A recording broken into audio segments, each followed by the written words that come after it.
ತುತ್ತಿನ ಚೀಲವೇ ತುಂಬುವುದಿಲ್ಲವೇ ರಾಜ? ಸುರಿಸೊಂದು ಸುಮದ ಗೀತೆಯನ್ನು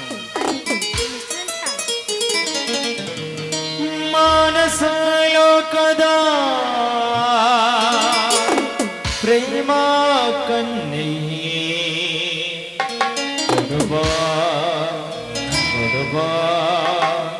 ಮದ ಮದವನು ನೀಡುವ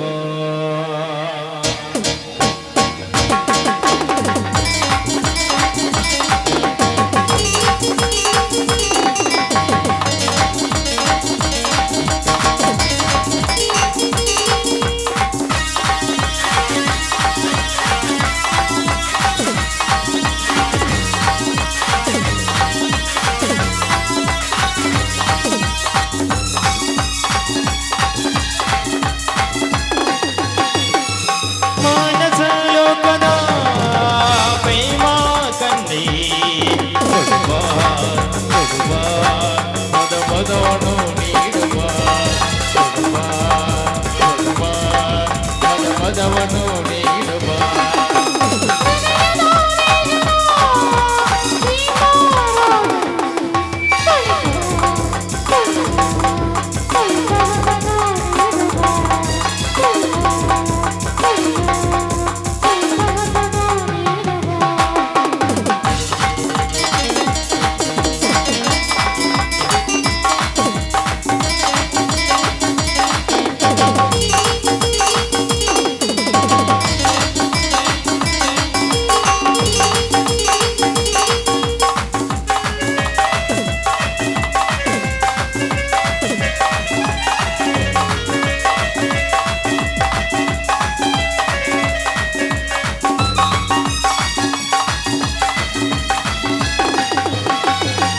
ನನ್ನ ಎದೆಯಲ್ಲಿ ನಿನ್ನ ಹೆಜ್ಜೆಯ ಸಫಲ ವಿರಹದ ತಳಮಳ ಹೊರಪಟ್ಟು ಹೆಚ್ಚಿದೆ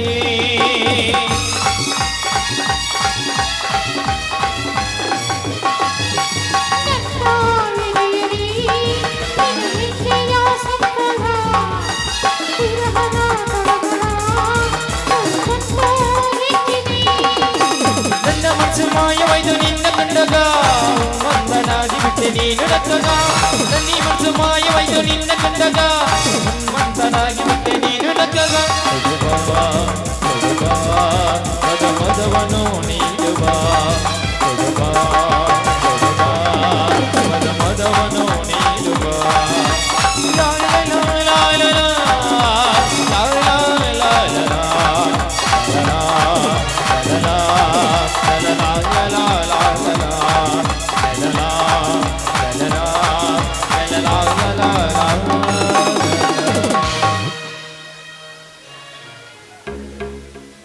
ಈಗ ತೃಪ್ತಿ ಆಯ್ತು ನನ್ನ ಮನಕ್ಕೆ. ನಿಂಗೈದು ನೃತ್ಯ ನೋಡಿ ಆ ನವಿಲು ಹಚ್ಚಿಕೊಂಡಿರಬೇಕು, ಆ ಕೋಗಿಲೆ ಮೌನವಾಗಿರಬೇಕು ಅಲ್ಲವೇ ರಾಣೆ? ರಾಜ, ಈಗ ನಿನ್ನ ಮಾತನ್ನ ಮೌನವಾಗಿತ್ತು ಸೂಳೆ ಎಂಬ ಪದವನ್ನ ಕಿತ್ತು ನನ್ನನ್ನು ಆದಷ್ಟು ಬೇಗ ಮಡದಿ ಸ್ಥಾನಕ್ಕೆ ಯಾವಾಗ ಹೋಯ್ತೀರಾ? ಇನ್ನು ತಡವಿಲ್ಲ ರಾಣಿ. ಚಂದಿರನಂತ ಚೆಲುವು ಹೊಂದಿದ ನೀನು ಬಂಗಾರದಂತ ಬದುಕು ಸಾಗುವಂತೆ ಮಾಡುತ್ತೇನೆ.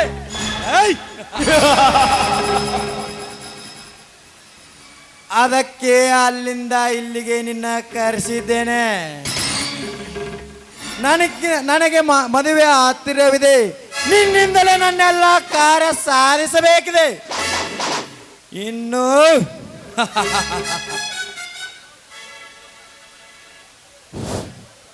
ಏನ್ರಿ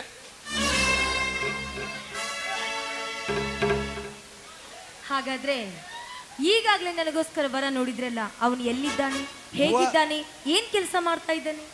ವರ ಸೂಪರ್. ಅವನು ಹುದ್ದೆ ಸಬ್ ಇನ್ಸ್ಪೆಕ್ಟರ್. ಅವನು ನನಗಿಂತ ನಿನಗೆ ಹೇಳಿ ಮಾಡಿಸಿದ ಮೂರ್ತಿ. ನಿನ್ನ ಸೌಂದರ್ಯದ ಪರಿಚಯ ಎಲ್ಲವನ್ನು ಅವನಿಗೆ ಹೇಳಿದ್ದೇನೆ. ನಿನ್ನಿಂದಲೇ ನನ್ನೆಲ್ಲ ಕಾರ್ಯ ಸಾಧಿಸಬೇಕಿದೆ. ಆ ನಂತರ ನಾವೇ ಈ ಲೋಕದ ನವ ಜೋಡಿ ಅಮರ ಪ್ರೇಮಿಗಳು. ಏನು, ಅವನು ಇನ್ಸ್ಪೆಕ್ಟರ್ ಆದ್ರೆ ನೀವು ಮಾಡುತ್ತಿರುವ ಕಾರ್ಯ, ನಾನು ಮಾಡುತ್ತಿರುವ ಕಾರ್ಯ ಅವನಿಗೇನಾದ್ರೂ ಗೊತ್ತಾದ್ರೆ ಮುಂದೆ ಹಳಿ ತಪ್ಪಿದ ರೈಲು ಆಗ್ಬಾರ್ದು ನೋಡಿ.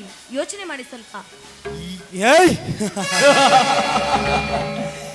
ಎಲ್ಲವನ್ನು ಬಲ್ಲವಳ ಮುಂದಿನ ಚಿಲ್ಲರನಾಗಿ ಚಾಡಿ ಹೇಳಿದಂತೆ ನಿನಗೆಲ್ಲವನ್ನು ಕಲಿಸುತ್ತಿದೆಯೋ ಲಾವಣ್ಯ.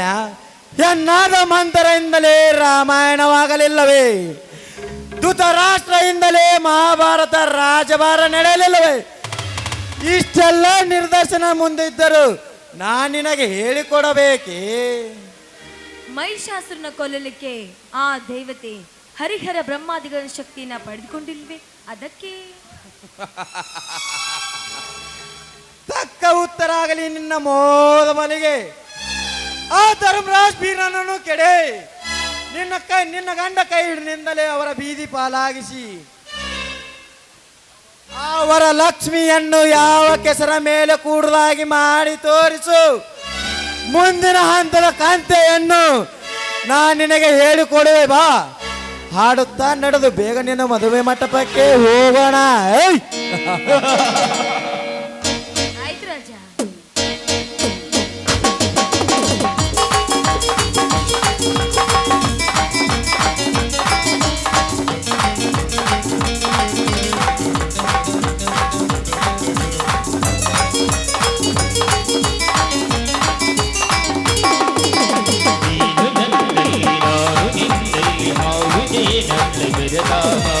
ನೀನು ನನ್ನಲ್ಲಿ ನಾನು ನಿನ್ನಲ್ಲಿ ಹಾವು ಜೇನಂತೆ ಬೆರೆತಾಗ ಕೋಮಲೆ ಶ್ಯಾಮಲೆ ಸುಂದರಸು ಕೋಮಲೆ ನರವಾಗಿನಿ ಹೊರವಾಗಿನಿ ಸರೆಗೆ ಬಂದಂತೆ ನೀನೇ ಕೋಮಲೆ ಶ್ಯಾಮಲೆ ಸುಂದರಸು ಕೋಮಲೆ ನರಗಾಗಿನಿ ಹೊರವಾಗಿನಿ ಸರೆಗೆ ಬಂದಂತೆ ನೀನೇ